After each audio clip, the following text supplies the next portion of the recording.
না। নিঃশব্দে হেসে ফেলে আদিব। ব্যাপারটা ওর কাছে মজার, তবে প্রদীপ্তার কাছে নয়। ও কথাটা বলেও অস্বস্তি বোধ করে। আদিব কি মনে করেছে ওকে?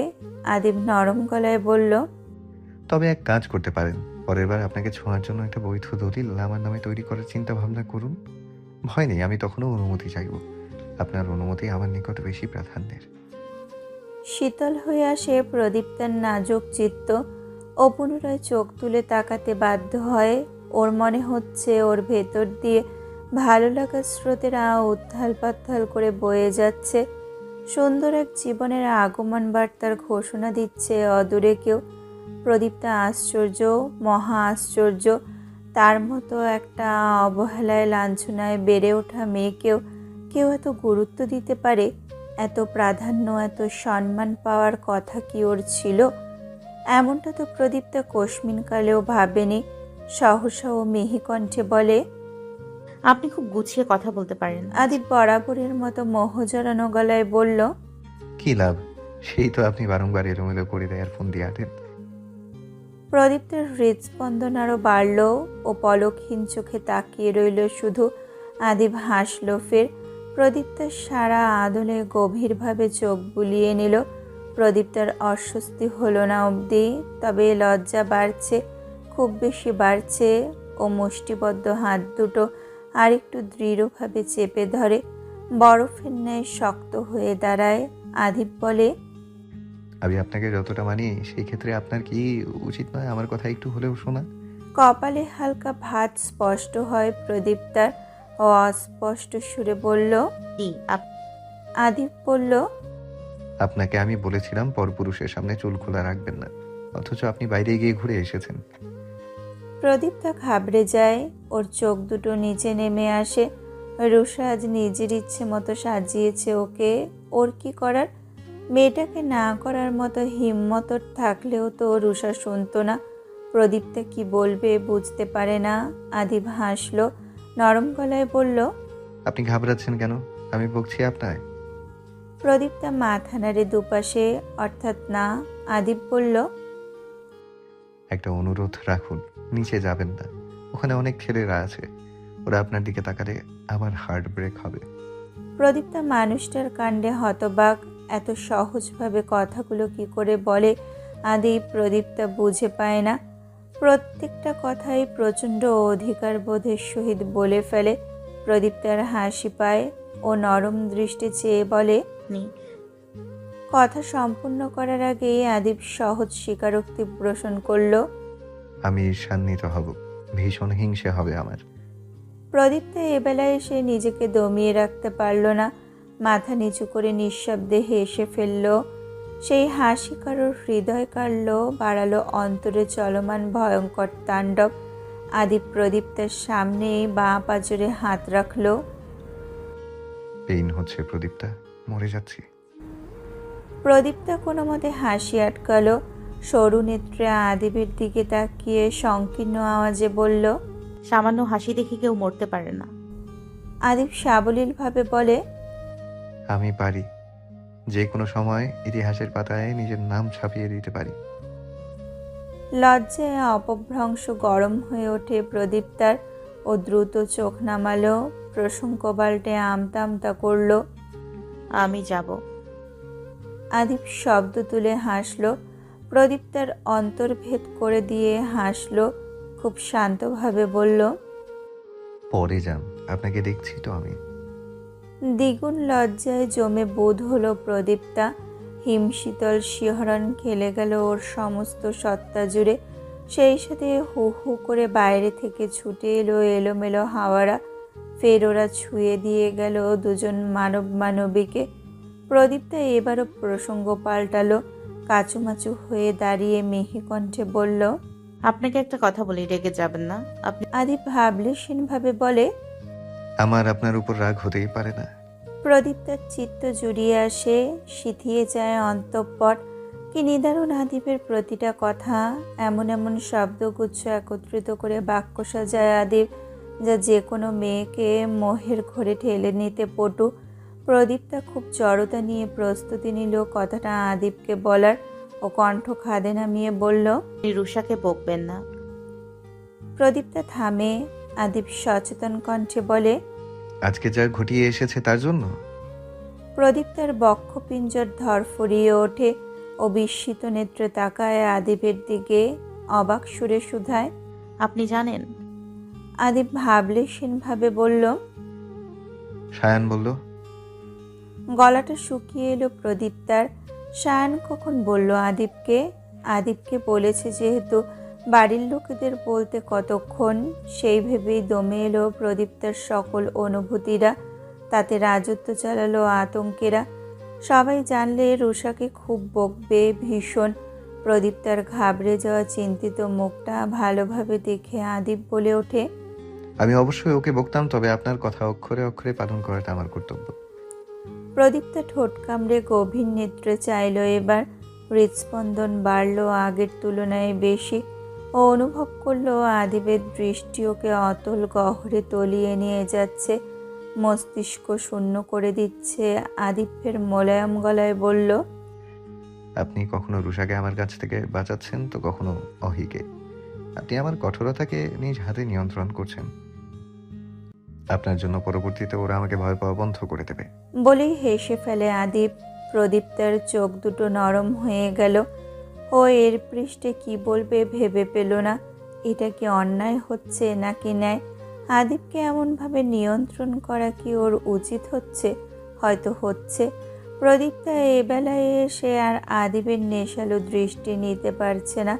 ওর মনটা ভীষণ আকুপাকু করছে। ইচ্ছে করছে ছুটে পালাতে, কিছুতেই চাইছে না আর এখানে দাঁড়িয়ে ওই সুন্দর চোখ দুটোতে ভস্ম হয়ে যেতে।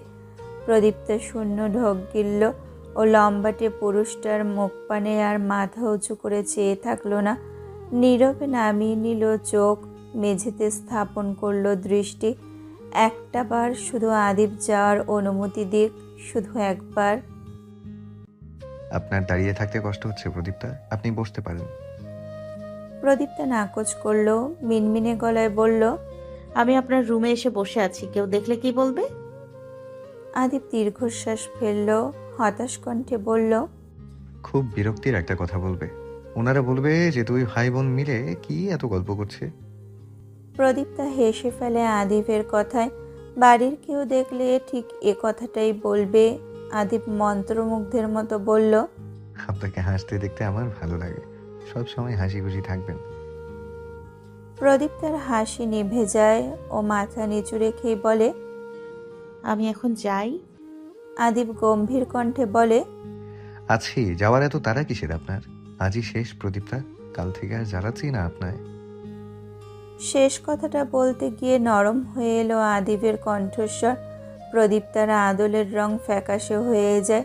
ওর চোখ দুটো মলিন দেখায়। ও তো যাওয়ার কথা বলে আদিবকে বিরক্ত করতে চায়নি, বরং বড্ড লজ্জা লাগছিল বিধায় যাওয়ার প্রসঙ্গ তুলেছিল। প্রদীপ্তা মিহি কণ্ঠে বলল। যাব না। প্রদীপ্তার বাচ্চামো দেখে আদিবের মুখ পুনরায় হাস্যোজ্জ্বল হয়ে ওঠে। ও সরু গলায় বলে। আপনি তোতা পাখি? প্রদীপ্তা আশ্চর্য হয়। আদিব হাসি মুখে বলল। আপনি জানেন আপনি যে তোতা পাখির সুরে কথা বলেন? প্রদীপ্তা নিষ্পলক, কি প্রতিক্রিয়া দেবে বুঝতে পেল না। একটা মানুষ কি করে তোতা পাখির মতো কথা বলবে? প্রদীপ্তা তো যথেষ্ট স্বাভাবিকভাবেই বলেছে ও যাবে না, তাতেও খুঁজছিল নাকি? প্রদীপ্তা ভাবে, তবে বিশেষ কিছু মস্তিষ্কে আসে না। আদিবের ওকে জায়গা করে দেয় কাউচে বসার। প্রদীপ্তা চুপচাপ বসলো। আদিব ওর চেয়ে দূরে অন্যত্র আসনে বসলো। আদিবের আজ প্রদীপ্তাকে দেখার তৃষ্ণা মিটছে না। কেমন করে তাকিয়েই আছে শুধু। নিজের রুমের বাইরে দাঁড়িয়ে আছে রুষা, এক দৃষ্টে দেওয়ালের দিকে তাকিয়ে কিছু ভাবছেও। ভাবনায় সম্পূর্ণ মশগুল। অকস্মাৎ সাদিতকে এদিকে আসতে থেকে ও নিজেও স্বাভাবিক করলো। ভাবনার জগৎ থেকে বেরিয়ে সাদিতের দিকে তাকালো। সাদিত সদ্য এলো, ডিউটির পোশাক এখনো গায়ে। ও এসেই রুষাকে চিন্তিত কণ্ঠে বলল। এমন দরজার সামনে দাঁড়িয়ে আছিস কেন? রুমে কে? রুষা ছোট্ট করে বলল। কেউ না। সাদিত বলল। এমন সেজেগুজে সেজে দাঁড়িয়ে কেন তবে? এবারও রুষা আগের বারের ন্যায় জবাব দিল। এমনি পাহারা দিচ্ছি। সাদিদ কপালে ভাঁজ ফেলল, সন্দিহান দৃষ্টিতে তাকিয়ে বলল। কি পাহারা দিচ্ছিস? রুষা বরাবর আদিবের কক্ষের দিকে ইশারা করে শান্ত কণ্ঠে বলল। আপুর সাথে ভাইয়া কথা বলছে, আমি পাহারা দিচ্ছি। চক্ষুচূড়া বৃহৎ আকার ধারণ করে সাদিদের ও বিস্মিত কণ্ঠে বলে ওঠে। কি, ও ঘরে প্রভা গেছে? রুষা বলে। ভাইয়া ডেকেছে, যাবে না? সাদিদ স্বাভাবিক করল নিজেকে, প্রসঙ্গ পাল্টে দৃঢ় কণ্ঠে বলল। আজ কোথায় গেছিলি তুই? সাদিদ আর কাব্যকে না জানিয়ে ওখানে গিয়েছিল রুষা। বন্ধুদের মতো দুই ভাইয়ের সঙ্গে সম্পর্ক হলেও কোনো কোনো জায়গায় বড় ভাই তো নিশ্চয়ই ওসব আগে ভাগে জানলে খুব বেশি প্রতিক্রিয়া দেখাতো দুজনে। রুষা নিশ্চিত সায়ন যে সাদিদকে এসব বলেছে। একটু আগে আদিব ওকে বকেছে, তবে তুলনামূলকভাবে কম, কারণ আদিব তখন অন্য ধ্যানে ছিল। প্রদীপ তাকে কাছ থেকে দেখার বাসনা জন্মেছিল মনে, তাই আগে রুষাকে দিয়ে প্রদীপ তাকে ডেকে পাঠিয়েছে। পরে সব নিশ্চয়ই পরবর্তীতে আদিবের কাছে আরও বকা খাওয়া বাকি। রুষার মেজাজ চওড়া তখন, ও বিরক্ত গলায় বলে। সাদিদ ভারী করল গলার স্বর। তোর কোনো ধারণা আছে এসব বাড়িতে জানাজানি হলে কত খারাপ পরিস্থিতির সৃষ্টি হবে? এটা কি কোনো ছোটখাটো বিষয়? তুই একা একা এত বড় সিদ্ধান্ত কি করে দিতে পারিস? অন্তত আমাকে বলতে পারতিস। রুষা আগের বারের ন্যায় নিষ্প্রিয় কণ্ঠে বলে। তোমাকে বললেও তুমি যেতে দিতে না। আর সানিয়া আমার বেস্ট ফ্রেন্ড, আমার যাওয়াটা খুব প্রয়োজন ছিল। তাছাড়া জানাজানি হওয়ার কি বাকি রেখেছে ওই রাক্ষসটা? বড় ভাইয়া বলে দিয়েছে এই কথা, হয়তো বাবাকেও বলবে। যার কাছে পাবে তার সামনেই এই বয়ান বাক্স খুলে বসবে। আমি ওর উপর প্রচন্ড বিরক্ত ভাইয়া। ওর সমস্যাটা কি আমার সাথে? একদমই সবগুলো কথা গড়গড়িয়ে বলে থামে রুষা। হতাশা ভরা দীর্ঘশ্বাস ফেলেও সাদিদের সারা মুখশ্রী জুড়ে আতঙ্ক ও বিস্মিত কণ্ঠে বলে। ভাইয়াকে বলেছে, সায়ানকে তো আমি নিষেধ করেছিলাম। সিট। রুষা কথা বাড়ায় না, মন মেজাজ ভালো নেই। ও সুযোগ পেলে সত্যি শান নামক ব্যক্তিকে চিবিয়ে খেত, মেরে ফেলতো। প্রদীপ্তা, আপনি আপনার বাবার সাথে নিজের সম্পর্ক সুস্থ করার চেষ্টা করুন। অকস্মাৎ আদিবের মুখে এরূপ অপ্রত্যাশিত কথা শুনে অবাক হয়ে যায় প্রদীপ্তা। এই ধরনের কথার জন্য মোটেও প্রস্তুত ছিল না। এতক্ষণ তো সাধারণ কথাই চলছিল দুজনের মাঝে। হঠাৎ এমন ব্যক্তিগত কথার উৎস প্রদীপ্তা খুঁজে পায় না। ওর গলা শুকিয়ে আসে। এ ধরনের কথা কেউ ওকে বলেনি আগে। কেউ বিষয়টা লক্ষ্য করেছে কিনা তাও অজানা। আদিব কি করে সব কিছু লক্ষ্য করে, সব কিছুতে ধ্যান দেয় কি করে? প্রদীপ্তা পলকহীন চোখে তাকিয়ে থাকে। রশিদদিয়ার নিজে এসেও কখনো এমন কথা বলেনি, শুধু নীরবে আদর যত্ন করে যান তিনি। আদিব ফের বলে। অনেক সময় আমাদের যা দেখানো হয় তা সত্যি হয় না। কিছু ব্যাপার এমন থাকে যেসবের আড়ালেও অনেক অনেক ঘটনা লুকায়িত থাকে। তাই সব কিছু আগে যাচাই বাছাই করা অত্যন্ত জরুরি। প্রদীপ্তার কাছে আদিবের বলা কথার কোনো অর্থ নেই, এসবও বুঝে না। অথচ এই একই কথা জ্ঞান হওয়ার পর থেকে একজনের মুখেও শুনে এসেছে। মানুষটা প্রদীপ্তাকে পছন্দ করতো না কিঞ্চিত। ও যতটা পারত দূরে দূরে থাকতো।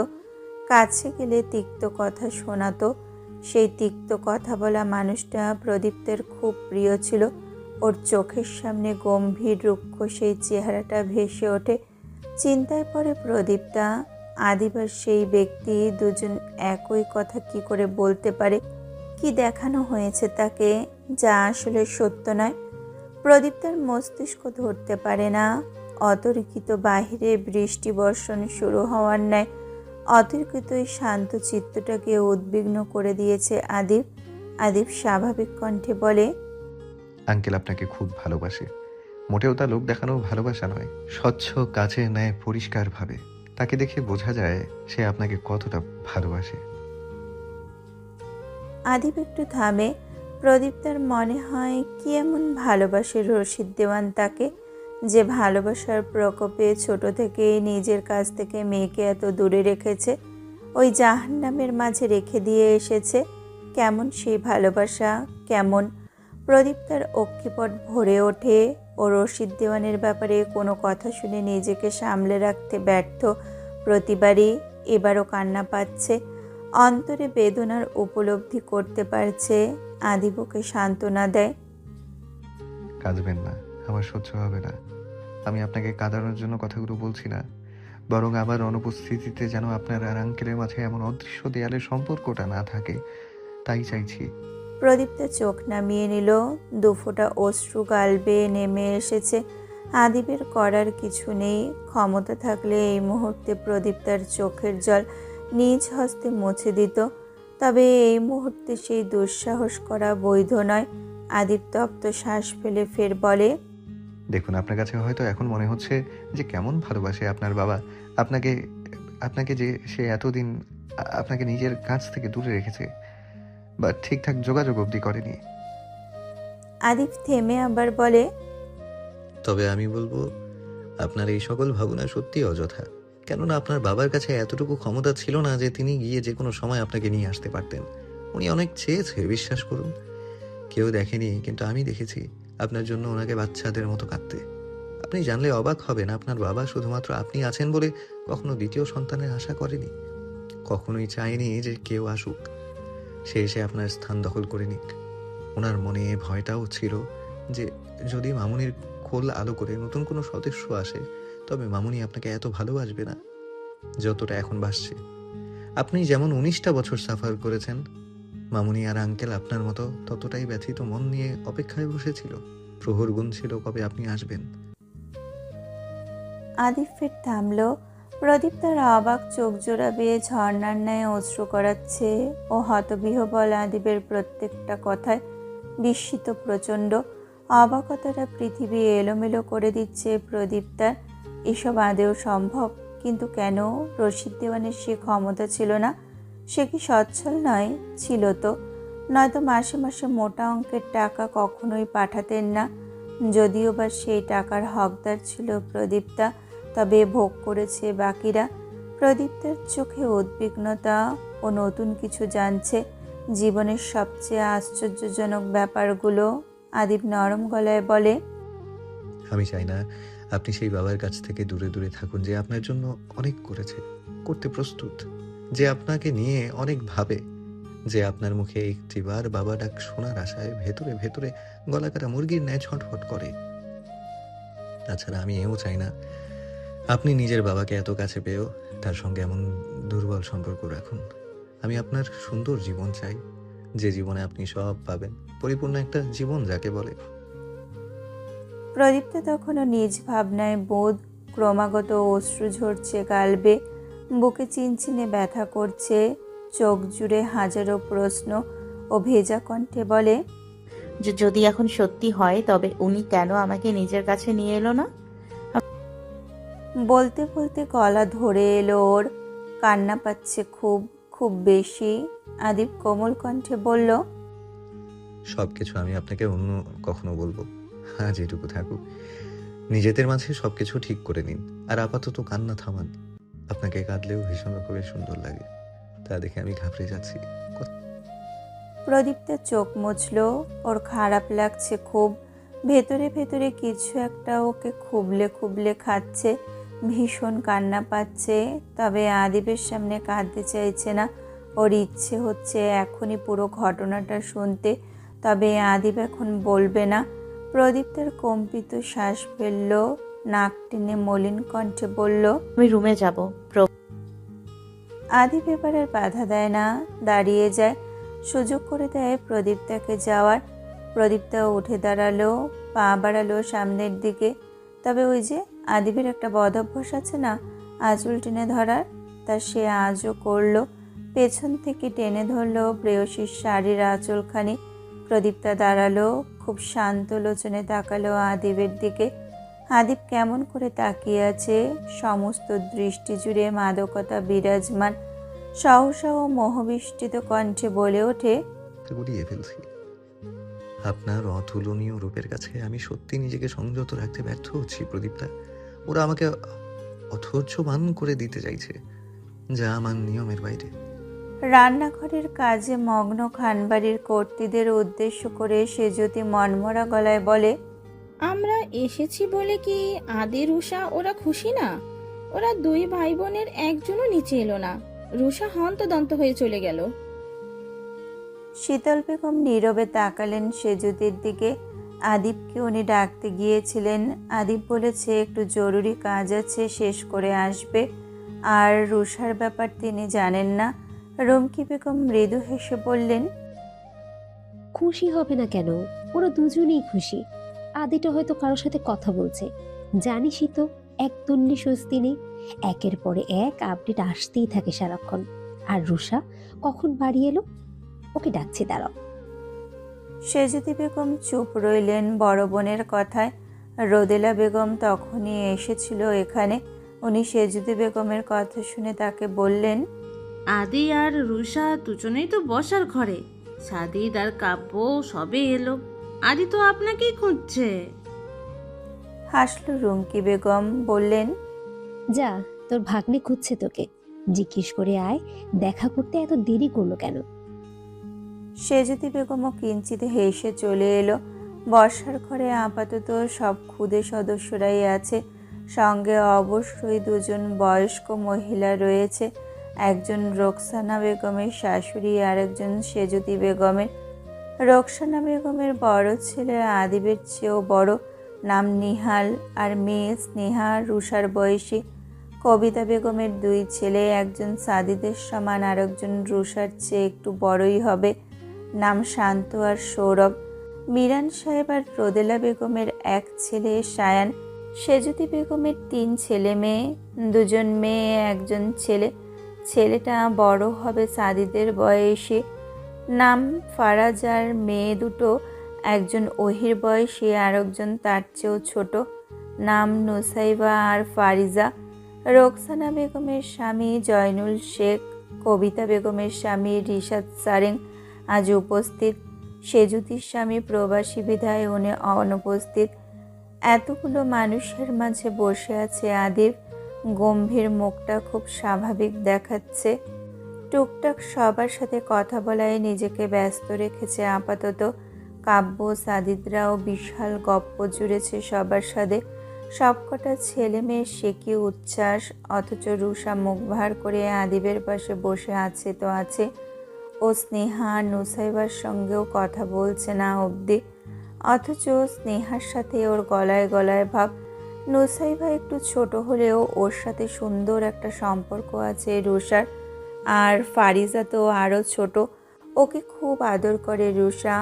আজ ওকেও কাছে ডাকছে না, দেখে বোঝা যাচ্ছে কতটা রেগে আছে।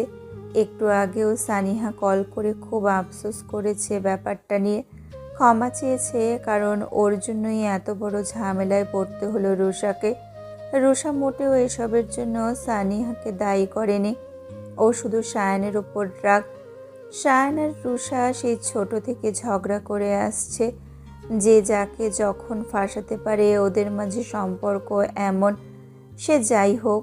সেজুতি বেগম হাসি মুখে এগিয়ে এলেন আদিবের কাছে, মাথায় হাত বুলিয়ে বললেন, কেমন আছো বাবা? তুমি তো ভুলেই গেছো। খালামণি কত করে বললাম, একটা বাড়ির জন্য দেখা করতেও গেলে না। সময় হয়নি, পরের বার এসে আগে তোমার বাড়িই যাব। সেজুতি সৌজন্যমূলক হাসলেন। উনি রুষার দিকে তাকিয়ে কপাল ভাঁজ করলেন, বললেন, তোর কি খবর? জিজ্ঞেস করলে কথা বলিস না, এখন আবার মুখ ভার করে বসে আছিস। কেউ বকেছে? রুষা বিরক্তি ঝরা কণ্ঠে বলে, কেউ আমাকে বকবে আর আমি মুখ ভার করে বসে থাকবো? বাচ্চা নাকি আমি? আদিব গম্ভীর মুখে রুষার দিকে তাকালো। সেজুতি বেগমও এমন প্রতিক্রিয়ার কারণ বুঝতে পারল না। ভদ্রমহিলা মনেও করলেন না কিছু, কেননা ছোট থেকে এই মেয়েকে এভাবে দেখে আসছে। কখনো খুব হাসে তো কখনো রেগে যায়। সাদিদ শায়ানের দিকে তাকালো। শায়ান অন্যদিকে মগ্ন। ওর ইচ্ছে হলো শায়ানকে এক ধমক দিতে। কেন অযথা আদিবকে এসব বলতে গেল? ভাগ্যিস কাব্য জানে না, জানলে রুষাকে কিছু বলার আগে শায়ানের সানডে মানডে ক্লোজ করে দিত। শীতল বেগম এলেন সেখানে। রুমকি বেগমই পাঠিয়ে দিলেন, বললেন কাজের লোকেরা তো সঙ্গে আছে, শীতল বেগমের আর থাকতে হবে না। শাহানা বেগমকে আসতে বললে তিনি এলেন না। শত হোক বাড়ির বউ তিনি, আর শীতল মেয়ে, দুটোর মাঝে বিশাল তফাৎ। শীতল বেগমকে দেখে প্রদীপ্তার কথা মনে পড়ল সেজুতির। উনি এদিক ওদিক চাওয়াচাই করে বলল, শীতলের মেয়েটা কোথায়? ওকে দেখতে পাচ্ছি না যে। শীতল বেগমও আশেপাশে তাকালেন, অতঃপর রুষার দিকে তাকিয়ে প্রশ্ন করলেন, প্রভা কোথায় রুষা? রুষা শীতল বেগমের পানে না তাকিয়ে ভাবলেশীনভাবে বলে, আপু ঘরে আছে, ডাকবে না, ও আসতে পারবে না, আমার বারণ আছে। কাটকাট কণ্ঠস্বর রুষার। আদিব নির্লিপ্তভাবে বসে আছে। রুষার কথা শুনে এই মুহূর্তে কোনো প্রতিক্রিয়া আসছে না, তবে মনে মনে বাহবা দিল ওকে। কাব্য আর সাদিদ কিছু আন্দাজ করলো হয়তো, ওরাও তালে তাল মেলালো। প্রভাকে নিচে আনা যাবে না? কাব্য বলল, আমি ডাক্তারের পাশাপাশি মন্ত্রতন্ত্র হাবিজাবি নিয়ে কাজ করছি। প্রভার ওপরও একটা এক্সপেরিমেন্ট চলছে আমার। একদিন ওর মুখ কাউকে দেখানো যাবে না। রুষার ভার হয়ে থাকা মুখটায় হাসি ফোটে। ও জোর গলায় বলে, হ্যাঁ হ্যাঁ, একদম এটাই বলতে যাচ্ছিলাম। সাদিদও একই কথা বলল। শীতল বেগমের মাথা ঘোরাচ্ছে। এবাড়ির বুঝদার ছেলেমেয়েগুলো এমন পাগল কবে হয়ে গেল? প্রত্যেকের দৃষ্টিতে এই আশ্চর্য। তবে নিহাল, ফায়াজ, সায়ান, সৌরভ, স্নেহা ওদের ব্যতিক্রম দেখালো। ওদের চোখ জুড়ে বিরক্তি। তিনটে মানুষের পাগল ছাগলের ন্যায় বলা কথায় ওরা বিরক্ত। বিশেষ করে নিহাল আর ফায়াজ। নিহালের খুব ইচ্ছে ছিল প্রদীপ্তাকে ভালোভাবে দেখার। ওরা কেন প্রদীপ্তাকে নিচে আনতে চাইছে না? আশ্চর্য। শীতল বেগম বললেন, কি সব আবোল তাবোল কথা বলছিস তোরা? পাগল হয়েছিস? কাব্য ভারী কণ্ঠে বলল, পাগল হতে যাব কেন, সত্যি বলছি। বর্ষার ঘরে উপস্থিত জয়নাল সাহেব বলেন, এসব আবার হয় নাকি? তুমি মন্ত্রবিদ্যা কি করে করবে? এসব তো কুফরি। কাব্য শুষ্ক ঢোক গিলল, বলল, আমি কি অত সিরিয়াস কালা জাদু টাদু করছি নাকি? এটা নর্মাল। এই মন্ত্র শুধু বনুর জন্যই তৈরি করেছি। প্রত্যেকে হতাশ ওদের কথায়। শীতল বেগম পুনরায় কিছু বলার জন্য মুখ খুলতেই নিচ্ছিলেন। এর আগে সবচেয়ে মর্যাদাপূর্ণ মানুষটা বলে ওঠে, উনি নিচে আসবেন না, এটা আমার সিদ্ধান্ত। খালামণি, তুমি অবশ্যই ঘরে গিয়ে ওনার সাথে দেখা করে আসবে। বাকিরাও যেতে পারে, তবে কোনো ছেলেরা নয়। কাটকাটভাবে স্রেফ নিজের কথা জানিয়ে দিয়ে পুরো পরিবেশকে নীরব করে দিল আদিব। সাদিদ, কাব্য, রুষা বড় ভাইয়ের ওপর ফিদা। গম্ভীর মানুষটা প্রেমে পড়েছে ভাবতে ওদের হাসি পায়। অথচ শীতল বেগম আশ্চর্য নয়নে চেয়ে থাকে আদিবের দিকে। এমন কঠোর নিয়ম তো রুষার বেলায় কখনো ছিল না। প্রদীপ্তার বেলায় কেন? উনি এক বিন্দুও আশঙ্কা করলেন না মূল কারণটা। উনি চলে গেলেন অন্যদিকে। এখানকার কেউ কি প্রদীপ্তাকে কিছু বলেছে? কিন্তু কখন বলবে? প্রদীপ্তা বাড়ি এসেছে কখন? এদিকে সেজুতি বেগম মোটেও অসন্তোষ হলেন না, বরং সন্তোষ প্রকাশ করে মাথা নাড়লেন। তিনি ভাবলেন ছেলেদের সামনে আসতে প্রদীপ্তার অসুবিধা আছে, এটা কোনো আহামরি ব্যাপার নয়। স্রোতের ন্যায় বয়ে যাচ্ছে সময়। বাইরে খুব বৃষ্টি হচ্ছে, ঝোড়ো হাওয়া বইছে, কালো মেঘে ভাটা পড়েছে নীলরঙা প্রশস্ত গগন। বাতাসের বেগ প্রচণ্ড। চারিদিক আমাবস্যা রাত্রির ন্যায় তমিশ্রে তলানো। বজ্রপাতের নোঙর ক্ষণে ক্ষণে কাঁপিয়ে তুলছে জমিন। কি বিকট আওয়াজ! জানালার এক কোণে দাঁড়িয়ে সেই প্রবল তুফান কালবৈশাখী দেখায় নিজেকে মগ্ন রেখেছে প্রদীপ্তা। একটু আগেও আদিবের বলা কথাগুলো ভেবে চোখ বেয়ে অশ্রু ঝরছিল। অতঃপর সেই অশ্রু গালে শুকিয়ে গেল। ওর নিষ্প্রাণ হলো বাহিরটা দেখতে। বৃষ্টির মৃদু ঝাপটা এসে ভিজিয়ে দিচ্ছে ওকে। অতি সূক্ষ্ম বিন্দু বিন্দু বৃষ্টির জলের কণারা এলোমেলোভাবে এসে ভিড় করেছে প্রদীপ্তের কোমল আদলে। এই মুহূর্তে ওর বেশভূষা বেজায় সাধারণ, সাজসজ্জাবিহীন, গায়ে জড়ানো সুতির একটা শাড়ি। অকস্মাৎ দরজায় কড়াঘাতের শব্দে পেছনে ফিরে তাকালো প্রদীপ্তা। দরজার সামনে দুজন ভদ্র মহিলা দাঁড়িয়ে আছেন। ওনাদের পেছনে সুমি খাবারের ট্রে হাতে দাঁড়িয়ে। সেজুতি বেগম আর রোকসানা বেগম ভেতরে প্রবেশ করলেন। পেছনে পেছনে এলো সুমি ও খাবারের ট্রে টেবিলে রাখতে রাখতে বলল, বড় খালাই আপনারে আগে খেয়ে নিতে বলছে, আপনি তো সকালে খান নাই।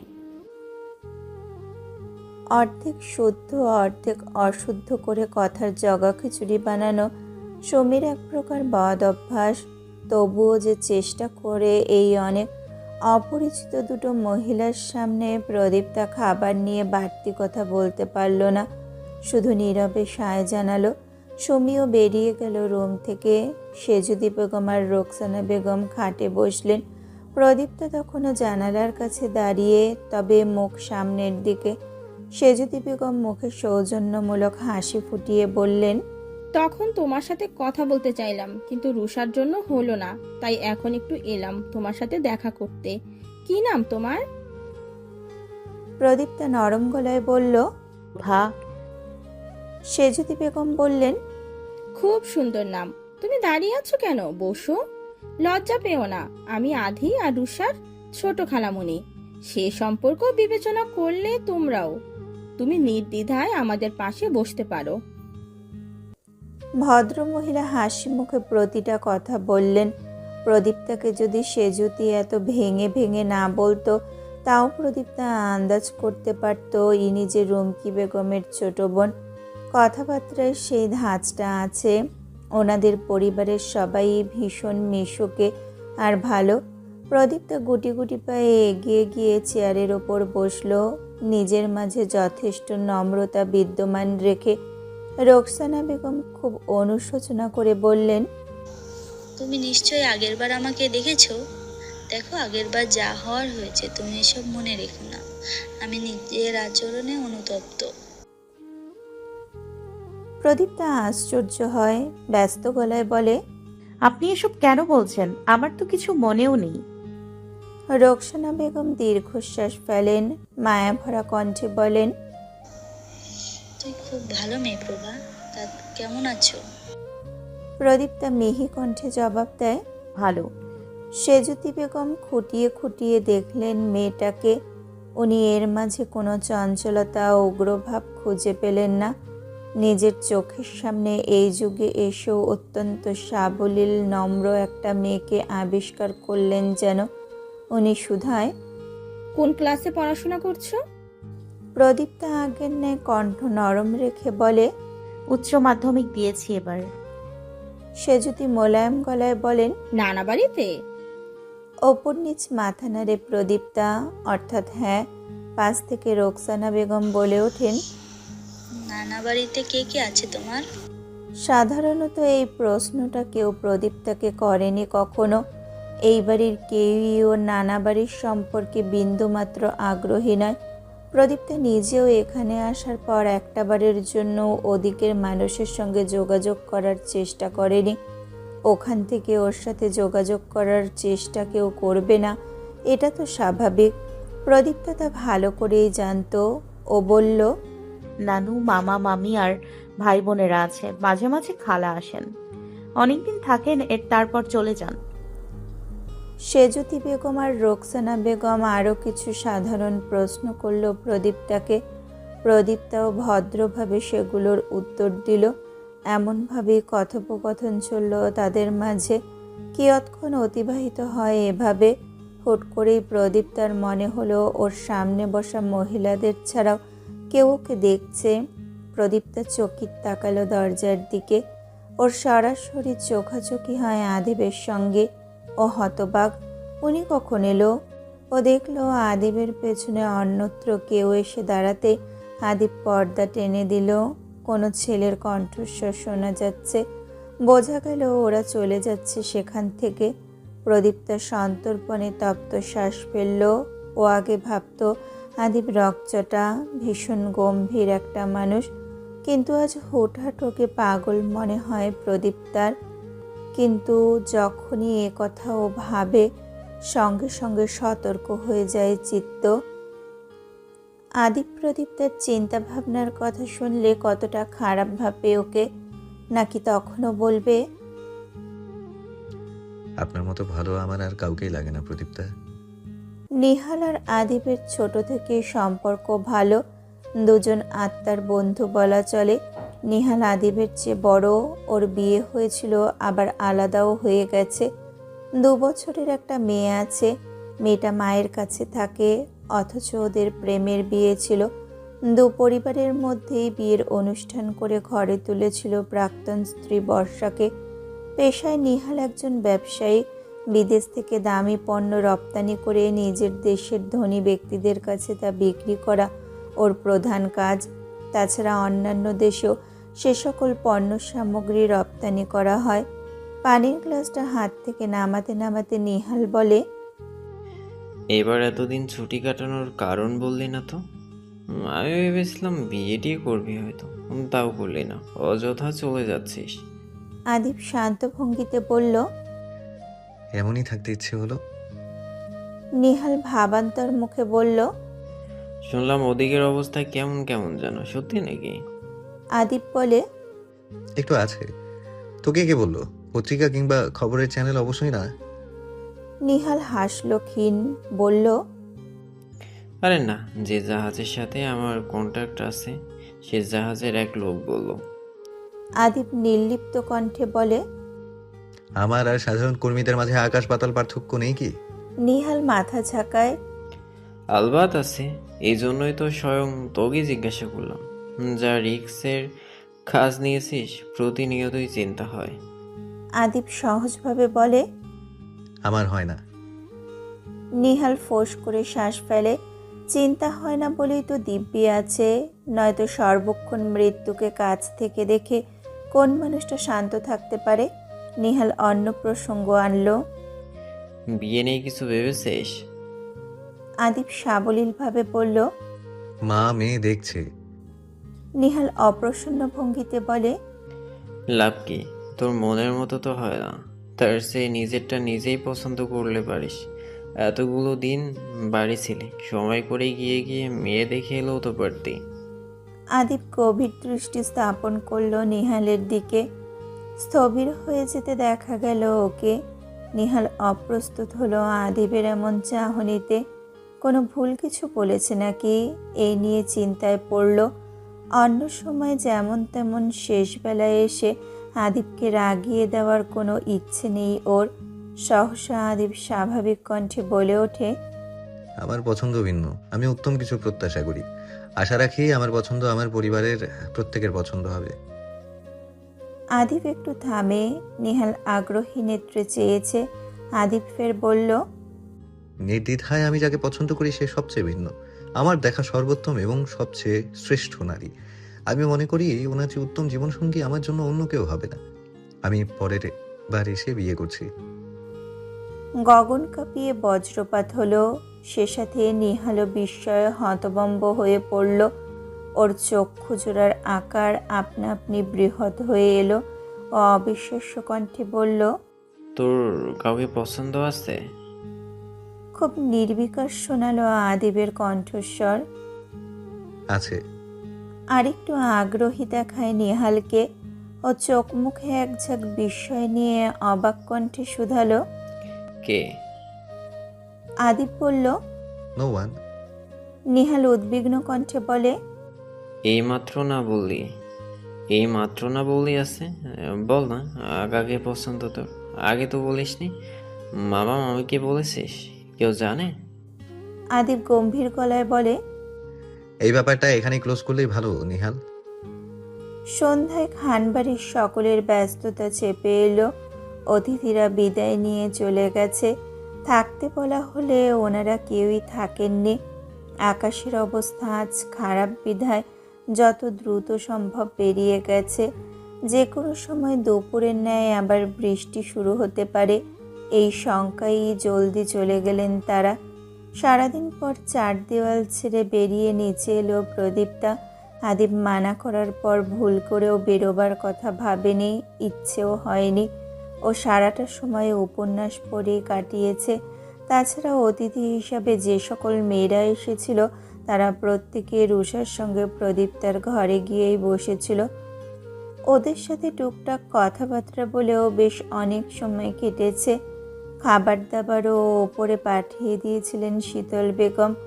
এমনভাবেই সারাটা দিন কাটলো ওর। দুপুরে কর্তারা বাড়ি ফিরে এসেছিল। নববর্ষ বিধায় ওনারাও আজ হালখাতার কাজ শেষ করে মিষ্টি নিয়ে বাড়ি ফিরে এসেছেন। সবাই মিলে একটু ছুটি কাটালেন আর কি। সব কিছুর মাঝে প্রদীপ্তা অপেক্ষা করছিল কখন সব অতিথিরা যাবে আর কখন রশিদ দেওয়ানের সাথে ওর দেখা হবে। যদিও রশিদ দেওয়ানের কাছাকাছি যেতে দ্বিধা হয় ওর, তবুও আজ রশিদ দেওয়ানকে প্রশ্ন করতে চায় কেন সে প্রদীপ্তাকে নিজের কাছে এনে রাখলো না। অথচ কাছে যাওয়ার পর সেই প্রশ্নগুলো গুলিয়ে ফেলল প্রদীপ্তা, বরং চোখে জল নিয়ে ফিরে আসতে হলো। রশিদ দেওয়ানের পানে চাইলেই ওর কান্না পাচ্ছে। আগেও পেত, তবে তখন নিয়ন্ত্রণ করা সম্ভব ছিল, আজ সম্ভব হচ্ছে না। আদিবের প্রত্যেকটা কথা মাথায় ঘুরছে, সেই প্রত্যেকটা কথা প্রদীপ্তার মস্তিষ্কে এক একটা প্রশ্ন হয়ে হানা দিচ্ছে। রুমকি বেগম আদিবের কক্ষে এলেন, হাতে দুধের গ্লাস। উনি দেখলেন আদিব জামা কাপড় গোছাচ্ছেন। বড় হওয়ার পর থেকে আদিব নিজের জামা কাপড় নিজেই ভাঁজ করে গুছিয়ে রাখতে স্বাচ্ছন্দ্য বোধ করে। অন্যদের গোছানোর ধরন ওর পছন্দ হয় না। রুমকি বেগম গ্লাসটা টেবিলে রেখে আদিবের পাশে বসলো। আদিব মনোযোগ সহিত কাজ করে যাচ্ছে। ওনার বুক চিরে দীর্ঘশ্বাস বেরিয়ে আসে। ছেলেটা বড় হওয়ার সাথে সাথে প্রচণ্ড দায়িত্ববোধকারী হয়ে গেছে। সারাটা বছর পার করে কাজের পেছনে, অথচ ওর হাতে পর্যাপ্ত পরিমাণ ছুটি থাকে, তবুও বাড়িতে এসে দেখা দিয়ে যায় না। নিজে নিজে নিয়ম করেছে, ওই নিয়ম মাফিক কখনো বছর, কখনো 8 মাস কিংবা 6 মাস পর একবার বাড়ি ফেরে। বাড়ি এসেও মাত্র 3 দিন থাকে, তাও বাইরে কাটায় বেশিরভাগ সময়। রুমকি বেগম মনে করতে পারেন না এই কর্মে যুক্ত হওয়ার পর কবে এতদিন ছেলেকে বাড়িতে কাটাতে দেখেছেন তিনি। ওনার চোখ দুটোতে অশ্রুরা ভিড় জমায়। উনি আদিবের পিঠে এক হাত রাখেন, ভেজা কণ্ঠে বলেন, আমি গুছিয়ে দিই, তুই বস।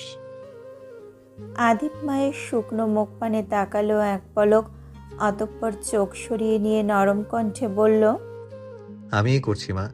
রুমকি বেগম চোখ দুটো মুছে নেন, নিজেকে সংযত রাখার চেষ্টা করে বলেন, সাবধানে থাকিস বাবা। হলো না তার নিজেকে সংযত রাখা। সেই ঠোঁট ভেঙে ডুকরে কেঁদে উঠলেন তিনি। মায়ের মন্ত সন্তান দীর্ঘদিনের জন্য পরিবার ছেড়ে চলে যাচ্ছে, সে শান্ত থাকে কি করে? তার ভেতরে যতটা বিরহের যাতনা বয়ে যাচ্ছে, অন্য কেউ তা অনুভব করতে পারবে আদেও? আদিব রুমকি বেগমকে সান্ত্বনা দেওয়ার চেষ্টা করল না। প্রত্যেকবার এমনটাই হয়ে থাকে। আদিব জানে এখন যদিও রুমকি বেগমকে ধরে কয়েকটা সান্ত্বনা বাণী শোনায়, ভদ্রমহিলা তখন আরও ভেঙে পড়বে, আরও বেশি কাঁদবে। ও নরম কণ্ঠে বলে, থাকবো, চিন্তা করতে হবে না। রুমকি বেগম ভেজা কণ্ঠে অভিযোগ করলেন, ওখানে গেলে তুই বাড়ির কথা ভুলে যাস, মাসে একবার মাত্র বাড়িতে কল করিস। আমার কষ্ট হয় বাবা, অন্তত যোগাযোগটা রাখতে পারিস। আদিব নিজের কাছে ব্যস্ত থেকে জবাব দেয়, আমি কাজে ব্যস্ত থাকি মা, তাছাড়া যখন সুযোগ হয় কল করি তো। মাসে একবার কখন করলাম? ভদ্রমহিলা মুখে আঁচল চেপে কাঁদছেন। ঘরে এলেন ইমদাদ খান। বড় হয়ে গেলে নাকি বাবা ছেলের মাঝে আকাশ পাতাল দূরত্ব সৃষ্টি হয়ে যায়। অথচ আদিব আর ইমদাদ খানের সম্পর্ক তেমন না, আবার খুব বেশি ভালো তাও না। তবে ইমদাদ খান নিজের সমস্ত সমস্যার কথা ছেলেকে বলতে পছন্দ করেন। সব সুখ দুঃখের কথা যা অন্যদের বলা যায় না, তা সে ছেলেকে বলে নিজেকে হালকা করেন। আদিবও যে কোনো কাজ করতে যাওয়ার আগে ইমদাদ খানকে অন্তত পক্ষে বলে যায়, অবশ্যই তা অনুমতি নেওয়ার জন্য না। কারণ আদিব সর্বদা নিজের সত্তার অনুমতিকে বেশি প্রাধান্য দিয়ে এসেছে। তার যা সঠিক মনে হয় সে শুধু তাই করে, হোক তাতে শত ঝঞ্ঝাট ও পরোয়া করে না। ইমদাদ খান সাবলীল কণ্ঠে ছেলেকে বললেন, সব গোছগাছ শেষ? আদিব নির্বিকার ভঙ্গিতে সুটকেসের মুখ বন্ধ করল, চেন লাগাতে লাগাতে বলল, আমার আর কি গোছ গাছ, অল্প কিছু জামা কাপড় হয়ে গেছে। ইমদাদ খান কপালে ভাঁজ ফেলে বললেন, মাঝে রান্না করে রেখেছেন, নিবে না? বলা বাহুল্য, আদিব যখন নিজের কর্মে ফিরে তখন রুমকি বেগম ওর জন্য ভালো মন্দ রান্না করে সঙ্গে দিয়ে দেন, যেমন গরুর মাংস, হাঁসের মাংস ইত্যাদি। বেশি পরিমাণে আদিব নিতে চায় না বিধায় স্বল্প পরিমাণ দেয়, যাতে ও ফ্রিজে রেখে মাঝে মাঝে গরম করে খেতে পারে। আদিব বলল, না, এবার নিচ্ছি না। উনি বললেন, কেন? সরাসরি কোয়ার্টারেই তো যাচ্ছ, নিয়ে যেতে অসুবিধা কি? খুব অসুবিধা। আদিব বলে, উনি আর এই ব্যাপার নিয়ে জোর করেন না, ছেলে নিতে চাইছে না যেহেতু তাহলে তাই সই। উনি আবার আদিবের ওপর জোর করে কিছু চাপিয়ে দিতে পছন্দ করেন না। ছোট থেকে এই অবধি আদিব যা চেয়েছে উনি তাতে সম্মতি দিয়েছেন। এমনকি যেদিন আদিব প্রথমবার বলল, বাবা আমি নৌবাহিনীতে যোগ দিতে চাই, সার্কুলার ছেড়েছে, আমি আবেদন করতে চাই। ইমদাদ খান একটু সময় নিয়ে ভেবেছেন ব্যাপারটা নিয়ে, তবে তা ছিল শুধু একদিনের জন্য। পরদিনই তিনি আদিবকে অনুমতি দিয়ে দেন। নিজের ধূর্ততার মাধ্যমে ছেলের উন্নত পদ লাভের ব্যাপারটা ওনাদের কাছে আরও জটিল ছিল। রুমকি বেগম সেদিন যে কি কেঁদেছেন তা বলার মতো না। আদিবের করা আদেশ ছিল তার ব্যক্তিগত পেশা সম্পর্কে কাউকে না বলার। তারাও বলেনি, শুধু সবাইকে বলে এসেছে আদিব সাধারণ নাবিক। নাবিকদের মাঝেও যে বহু সংখ্যক পদ রয়েছে তা কাউকে বিশ্লেষণ করেনি। এমনকি পরিবারের হাতে গোনা কয়েকজন ছাড়া বাকিরাও জানে না আদিবের মূল কাজ কি। ওসব সম্পর্কে যাকে সবচেয়ে বেশি জানানো হয়েছে সে হচ্ছেন ইমদাদ খান। উনি নিজের ছেলেকে নিয়ে গর্ব করেন। ওনার ছেলে যে গোপনীয়তা রক্ষা করে দেশের জন্য কত কি করে যাচ্ছে তা তার অজানা। আদিব কোনো পদক অর্জন করলে সর্বপ্রথম ইমদাদ খানকে জানায়। তখন বাবা হিসাবে গর্বে বুক ভরে ওঠে ওনার। মনে মনে ওপরওয়ালার কাছে শুকরিয়া আদায় করেন এমন সন্তান তার ঘরে উপহার স্বরূপ পাঠানোর জন্য। গুটি গুটি পায়ে রশিদ দেওয়ানের কক্ষের প্রবেশদ্বারের সামনে এসে দাঁড়ালো প্রদীপ্তা। রশিদ দেওয়ান কক্ষে একা আছেন। বাড়ির প্রত্যেকটা সদস্য আদিবের কক্ষে অবস্থান করছে। রশিদ দেওয়ানও ছিলেন, তবে জরুরি কল আসায় উনি চলে এসেছেন। প্রদীপ্তা একটাবারের জন্য সকলের সঙ্গে আদিবের ঘরের দুয়ার মারায়নি। সেই যে তখন আদিবের সাথে ওর দেখা হলো, এরপর আর দেখা হয়নি। প্রদীপ্তার মনটা কেমন বিষণ্ণ হয়ে আছে। এর কারণ আদিবের বলা কথাগুলো নাকি আদিবের চলে যাওয়া প্রদীপ্তার জানা নেই। ও দরজায় টোকা দিল। এক প্রকার ঝড় বইছে অন্তরে। রশিদ দেওয়ান দরজা খুললেন। প্রদীপ্তাকে নিজের কক্ষের সামনে দেখে বেশ অবাক হলেন ভদ্রলোক। তবুও মুখে হাসি ফুটিয়ে বললেন, আরে তুমি এখানে, ভেতরে এসো। প্রদীপ্তা চুপচাপ ভেতরে এলো। ও ভেবেছিল ওর অস্বস্তি হবে, অথচ তা হচ্ছে না। ওর ভীষণ খারাপ লাগছে। ও টের পাচ্ছে ওর হৃদয়টা ক্ষতবিক্ষত হয়ে যাচ্ছে, রক্তক্ষরণ হচ্ছে সেথায়। প্রদীপ্তার আজ এসে আবার মনে হলো মা ওকে ফেলে না গেলেও পারতেন, সঙ্গে নিলেও তো হতো। এই যে প্রতিনিয়ত একটা বাবার অভাব ওকে দুমড়ে মুচড়ে রাখে, এসবের জন্য কি ওর মা দায়ী নয়? উনি থাকলে প্রদীপ্তার জীবনটা সুন্দর হতো। বাবাকে বাবা বলে ডাকতে এত আপত্তি থাকতো না। বাবা আর তার মাঝে এত জড়তাপূর্ণ সম্পর্ক গড়ে উঠত না। প্রদীপ্তাও সকলের মতো বাবার হাত ধরে হাঁটা শিখত। বাবাকে নিজের আদর্শ মনে করে সে পথে চলত। কত সুন্দর আর কত সহজ হতো সব কিছু। প্রদীপ্তা রশিদ দেওয়ানকেও অনেক দোষারোপ করে। উনি চাইলে সব সম্ভব হতো। অথচ আদিব বলেছে এটা ওনার সাধ্যের বাইরের চাওয়া ছিল। উনি নিরুপায় ছিলেন। একটা পুরুষ মানুষ কি করে এতটা নিরুপায় হয় যে সে নিজের মেয়েকে কাছে এনে রাখতে পারে না, ঠিকঠাক যোগাযোগ করতে পারে না? শুধু ভরণ পোষণ দিলেই কি বাবার দায়িত্ব শেষ হয়ে যায়? প্রদীপ তার অধর তীর করে কাঁপল, ওর চোখ অশ্রুতে টইটম্বুর হলো, মলিন মুখটা আরও চুপসে গেছে। রশিদ দেওয়ান উদ্বিগ্ন হলেন মেয়ের অবস্থা দেখে। উনি কাছে এলেন, পাশে বসলেন, চিন্তিত কণ্ঠে বললেন, কি হয়েছে প্রভা? তোমাকে কেউ কিছু বলেছে? কাঁদছো কেন বাবা? কি হয়েছে তোমার? প্রশ্ন করে করে মুখে ফেনা তুললেন রশিদ সাহেব, অথচ তার আদুরে গলায় বলা কাঁদছো কেন বাবা কথাটা শুনে ডুকরে কেঁদে ওঠে প্রদীপ্তা। এমনভাবে তো তিনি তখন গিয়ে বলেনি যখন প্রদীপ্তার এসব শোনা দরকার ছিল। ও কতটা একাকিত্বের মাঝে জীবন পার করেছে সেই বিষয়ে কোনো খবর নিলেন না এই স্বার্থপর বাবা নামক মানুষটা। প্রদীপ্তা তো ছোট ছিল, রশিদ দেওয়ানের অন্তর কাঁপেনি নিজের ছোট মেয়েটাকে ওই নরকের ন্যায় স্থানে ফেলে আসতে? প্রদীপ্তা কখনো কারো ভালোবাসা পায়নি, কারো না। নানা যতটা করেছে ততটুকুতে শুকরিয়া আদায় করেও, তবুও শূন্যতা রয়ে গেছে মনে। কেউ থেকেও না থাকার বেদনায় মেয়েটা সারা রাত ঘুমাতে পারত না। ও মার খেয়েছে, রক্তাক্ত হয়েছে মামির কাছে। মামা না মারলেও খুব বকতো। তার একটাই কারণ প্রদীপ্তার পড়াশোনা। সে এটা মেনেই নিতে পারতেন না প্রদীপ্তার পড়ার হক আছে। তখন প্রদীপ্তার নানু বলতেন, থাক পড়ুক, পড়াশোনার জন্য বাড়তি খরচ আসছে, এতে লোকসান তো আর হচ্ছে না। প্রদীপ্তা অবাক হতো ওই মানুষগুলোর ব্যবহারে। ওনারা প্রত্যেকে অর্থের লোভী ছিল। রশিদ দেওয়ান টাকা পাঠাতে পাঠাতে ওনাদের মাঝে এমন এক বিলাসিতার সৃষ্টি করে দিলেন যে প্রদীপ্তার মামা কাজ করা বন্ধ করে দিলেন, জুয়া খেলায় মত্ত হলেন। ওর মামাতো ভাই দুটো পড়াশোনা তো করেইনি, বরং রশিদ দেওয়ানের টাকায় ফুর্তি করত সর্বক্ষণ। প্রদীপ্তার নানু জোর করলেন, বললেন প্রদীপ্তার বিলাসিতা বেড়েছে, টাকার সংখ্যাও যেন বাড়ানো হয়। রশিদ দেওয়ান মেয়ের ব্যাপারে এতটাই উদার ছিলেন যে তিনি আরও পাঠালেন, অথচ এসব প্রদীপ্তার অজানা।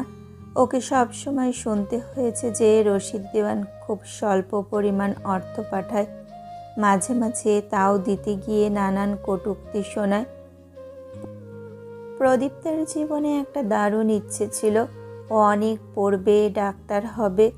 তখন অবশ্য ছোট ছিল, বাস্তবতার মুখোমুখি হয়নি, তাই বোকা বোকা ইচ্ছেগুলো মনে পুষেছিল। কিন্তু যত দিন যায় ইচ্ছেরা ফিকে হয়ে আসে। ওর সব শখ ইচ্ছাকে গলা চেপে হত্যা করা হয়। ছেঁড়া ফাড়া শরীর নিয়ে ও যখন কাতরাতো তখন কেন রশিদ দেওয়ানের সে ওর মাথায় হাত বুলিয়ে দিতেন না, জড়িয়ে ধরে বলতেন না, বাবা আছি তো? না খেয়ে থাকলে কেউ জোর জবরদস্তি করে ওকে নিয়ে যেত না। তবে কেউ একজন ছিল যে এসব মুহূর্তে প্রদীপ্তার কাছে আসতো, নিজের তেজস্বী রূপটা নিয়ে আদুরে গলায় না হোক বড্ড বিরুদ্ধ করে ক্রুদ্ধ গলায় সে বলতো, তুমি এখান থেকে পালিয়ে কেন যাও না? এত অত্যাচার কি করে সহ্য করো? তোমাকে আমাদের অসহ্য লাগে বুঝতেই তো পারো। শোনো প্রভা, অতি ভালো মানুষই আর অন্ধবিশ্বাস মানুষকে ধ্বংস করে। তুমি নিজেকেই দেখো কেমন বিনাশ হচ্ছ। প্রদীপ্তা কান্নায় ভেঙে পড়ে, ও কপাল চেপে ধরে হু হু করে কাঁদে। রশিদ দেওয়ানের দুনিয়া ঘুরছে, তার মেয়েটা কেন কাঁদছে সে বুঝতে পারছে না। শুধু বুঝতে পারছে ওনার শ্বাস রুদ্ধ হয়ে আসছে, দম বন্ধ করা কষ্ট অনুভব হচ্ছে। উনি প্রদীপ্তার মাথায় হাত রাখেন, উদ্বিগ্ন কণ্ঠে বলেন, কি হয়েছে মা আমার? বাবাকে বলো, কাঁদছো কেন? প্রদীপ্তা কাঁদে শুধু, ও কপালে দুহাত চেপে জোরে জোরে কাঁদে। ওর কান্নার শব্দ এতটা হৃদয় বিদারক হয় যে রশিদ দেওয়ানের আত্মা অবধি কাঁপে, হৃদস্পন্দন বাড়ে, ঘামের পর ঘাম ঝরে কপাল বেয়ে।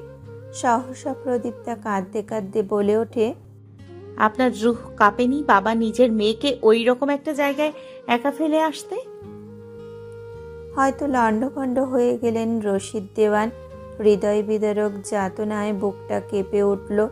অসহ্য ব্যথা অনুভব করলেন বাঁ পা জোরে। এখানে আসার পর এই প্রথম মেয়েটার মুখে বহু অনাকাঙ্ক্ষিত ডাকটা শোনার সৌভাগ্য হয়েও তিনি খুশি হতে পারলেন না। চোখজোড়া ছলছল করে উঠল ভদ্রলোকের।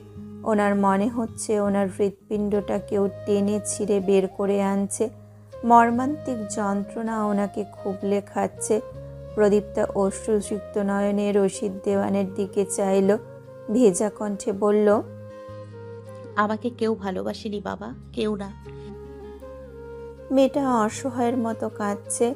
রশিদ দেওয়ানের মনে হলো উনি খুব খারাপ কিছু শাস্তি ভোগ করছে, যা এতদিনের শাস্তির চেয়েও গভীর কিছু। কি অন্যায় হয়েছে তার দ্বারা? ওই একটা অন্যায়ের জন্য ওনার এত বড় শাস্তি প্রাপ্য?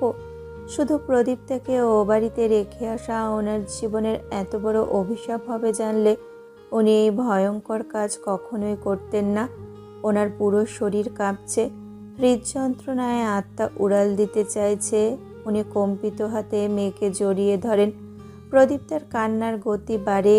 মেয়েটার হৃদয় বিদারক কান্নার শব্দে রশিদ দেওয়ানের চোখ বেয়ে জল গড়ায়। উনি প্রদীপ্তার মাথায় হাত বুলিয়ে দিতে দিতে বলেন, বাবা তোমাকে ভালোবাসি প্রভা। ও অভিযোগ তুলল, অভিমানী কণ্ঠে বলল, কেন মিথ্যে বলেন আপনি? রশিদ দেওয়ান মাথা নুইয়ে নেন, কণ্ঠ খাদে নামিয়ে বলেন, আমি মিথ্যা বলছি না। প্রদীপ্তা কান্না ভেজা কণ্ঠে বলল, আপনি বলছেন। আমি আপনাকে অনেক মিথ্যে বলতে দেখেছি বাবা, অনেক বেশি। আপনি বলেছিলেন আপনার স্ত্রী আমাকে মেনে নেবে না, তাই আপনি আমাকে নানু বাড়ি থেকে আনতে যাননি। আপনি বলেছিলেন আপনি আমার সাথে দেখা করলে আপনার স্ত্রী রাগ করে, তাই আপনি আমার সাথে দেখা করতে যেতে পারেননি। আপনি এও বলেছিলেন আপনার স্ত্রী আমাকে কখনোই মেনে নিতে পারবে না, অথচ উনি আমাকে দেখার পর এত খুশি হয়েছে যা আমি আপনাকে পেয়েও হতে পারিনি। ওনার মতো করে যত্ন করতে আমি আজ অবধি অন্য কারোর মাকে দেখিনি। আপনি কেন বলতেন এসব মিথ্যে, তাও এমন একটা মানুষের নামে যে বড্ড সরল, ভীষণ ভালো, যাকে দেখে মা মা অনুভব হয়? প্রদীপ্তা আরও কাঁদে, তবে এবার রশিদ দেওয়ানকে শক্ত করে জড়িয়ে ধরেও রশিদ দেওয়ান উপলব্ধি করতে পারছে ওনার সামনে ওনার জগৎ ঘুরে যাচ্ছে। নিজের কান দুটো ওনার ছিঁড়ে ফেলতে ইচ্ছে করছে। উনি নিজের নামে এত জঘন্য বানোয়াট কথাগুলো মানতে পারছে না। রশিদ দেওয়ান কবে বলেছে শীতল বেগম প্রদীপ্তাকে মানবে না? কার কাছে বলেছে? এত জঘন্যতম মিথ্যে মানুষ কি করে বলতে পারে? প্রদীপ্তার নানা বাড়ির মানুষের ওপর ঘৃণার মাত্রাটা আরও বাড়ল ওনার। তবে উনি প্রদীপ্তার ভুল ভাঙাতে গেলেন না।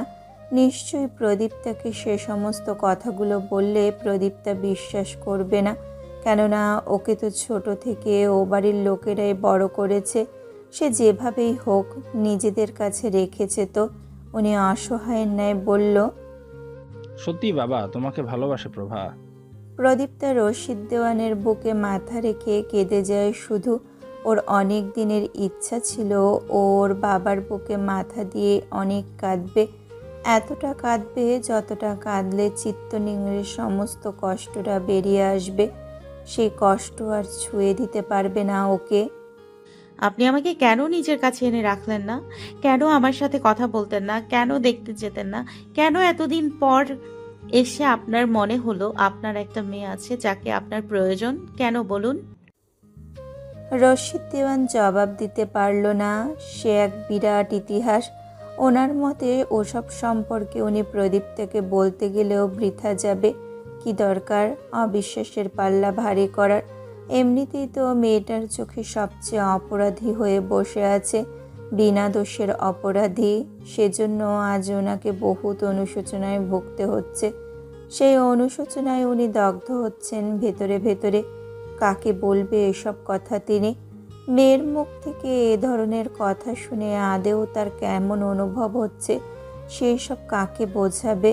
বাচ্চাদের মতো হাউমাউ করার বয়স নয় তার, নয়তো এই মুহূর্তে উনি তেমনভাবেই কাঁদতেন। প্রদীপ্তা হাতের বাঁধন দৃঢ় করে ও বলে, আমার খুব ইচ্ছে ছিল আপনাকে জড়িয়ে ধরার। জানেন, আমি কারো উপর রাগ করতে পারি না, আমার কখনো মন খারাপ হয়নি।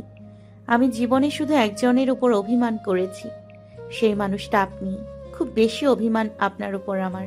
উনি অনুতপ্ত কণ্ঠে বলেন, বাবা খুব দুঃখিত, ওনাকে ক্ষমা করে দাও। ও মুখ তুলে তাকায়, কান্নাকাটি করে চোখ মুখ ফুলিয়ে ফেলেছে, চেহারা লাল হয়ে গেছে নবজাতক শিশুর ন্যায়। রশিদ দেওয়ানের মায়ায় বুক ভরে ওঠে। প্রদীপ্তা নরম হাতে রশিদ দেওয়ানের ভেজা চোখ মুখ মুছে দেয়, বলে, আমি বহুবার শুনেছি অতিরিক্ত নরম হলে মানুষ লাঞ্ছনা বেশি পায়। আমাকে বারবার মানা করা হয়েছে এমন হতে, অথচ দেখুন আপনাকে দেখে আবার কষ্ট হচ্ছে। কেন কাঁদছেন?